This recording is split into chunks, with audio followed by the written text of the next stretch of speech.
BLM Black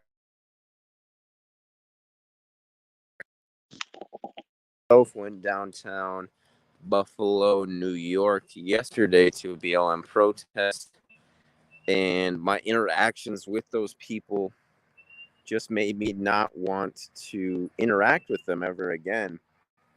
And they were all pro Black Lives Matter, pro BLM. And I fear that they may have permanently ruined the chances for police reform with how they are behaving. And I'll interact with them again. I'm gonna talk to them. You get me on camera without the mask.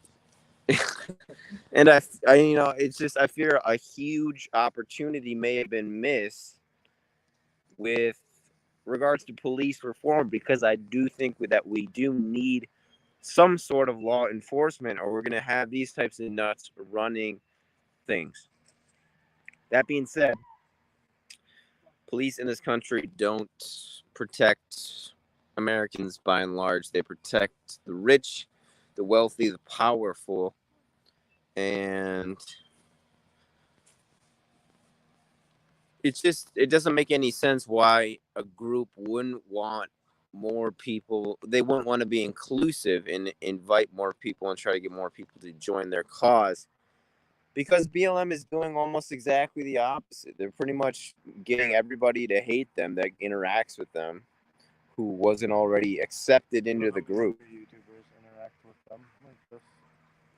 And I've seen Sneeko interact with Antifa in Portland, and he's anti-Black Lives Matter, and they were nice to him. It depends. It's tit for tat a little bit. It depends on who you're talking to, what the context is, but you do see kind of a pattern of behavior from these people to a certain degree, where they're not being very productively.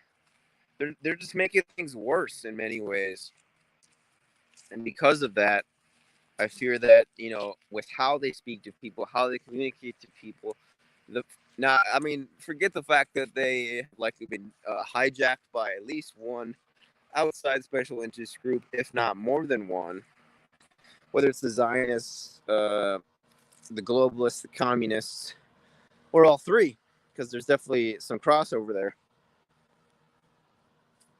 It's almost besides the point that I'm trying to make, insofar as police reform is something that I think has to happen if this republic will stay a republic, or more accurately said, if this republic will become more like a republic and less like an authoritarian regime.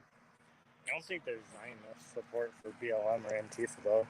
Shrimpsy doesn't think there's Zionist support for BLM or Antifa. Antifa is against Israel and Zionism. That's what they think. They think they're against Israel. They think they're against Zionism. What they are against is the family unit, the nuclear family. They've said this. The founder, lady, she said, quote, "I am a trained Marxist." You're talking about Antifa. BLM, that we are trained Marxists. That's what she said. BLM said that? Yeah, one of the founders. So, should we cover these protests? Let me know. What do you guys think? Do you want to see more coverage of the BLM protests? More coverage of Antifa, or do you want to see less? To go back tonight and cover them. Do you want to see Shrimpsu without his mask? You want to see us go back tonight and cover Antifa and BLM protests? Who is that bald guy in the background? You want to see us cover them? Or we could do, more highlight news videos, which we both like doing. We're working on some right now. But I just wanted to add to my thoughts on the fact that I do think BLM has ruined police form in many ways. They're getting more people against them than they are for them, and it almost seems intentional by someone. I think it is intentional. Is it George Soros? He paid every protester $500 a piece. I'm bankrupt doing it. I'm on a walk now with Shrimp, and we're gonna head back to the crib now. So stay frosty.